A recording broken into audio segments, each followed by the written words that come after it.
জুবিন গাৰ্গক লুটি-পুটি খোৱা সিদ্ধাৰ্থ শৰ্মাৰ বটলিং ফেক্টৰী সিল কৰি দিছে। সিদ্ধাৰ্থ শৰ্মাৰ সম্পত্তি বাজেয়াপ্ত কৰা হৈছে। সিদ্ধাৰ্থ শৰ্মাই জুবিন গাৰ্গক এক প্ৰকাৰ লুটি-পুটি খাইছিল। সিদ্ধাৰ্থ শৰ্মাই কেনেকৈ কোটি টকাৰ সম্পত্তি কৰিলে, ক'ত কিমান সম্পত্তি আছে আপোনালোকক সবিশেষ জনাইছো। ভিডিঅ'টো অলপ স্ক্ৰিপ্ট নকৰিব। ফ্লেট আছে, হোটেল আছে, সকলোবোৰ সম্পত্তিৰ তালিকা পাইছে SIT-য়ে। তাৰ পিছত এটা এটাকৈ সম্পত্তি অভিযান চলোৱা হৈছে।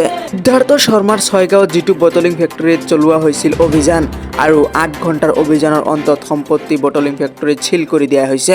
জুবিন গাৰ্গক লুটি খোৱা সিদ্ধাৰ্থ শৰ্মাৰ সম্পত্তি সিল। সিদ্ধাৰ্থ শৰ্মাৰ সম্পত্তি সিল কৰি দিছে SIT-য়ে। 8 ঘণ্টাৰ দীঘলীয়া অভিযানৰ অন্তত সিল কৰি দিলে সম্পত্তি। জুবিনৰ অজ্ঞাতে সিদ্ধাৰ্থ শৰ্মাই কৰিছিল বিশাল সম্পত্তি। ৰাজ্যবাসীৰ বাবে আহি পৰিছে ডাঙৰ খবৰ।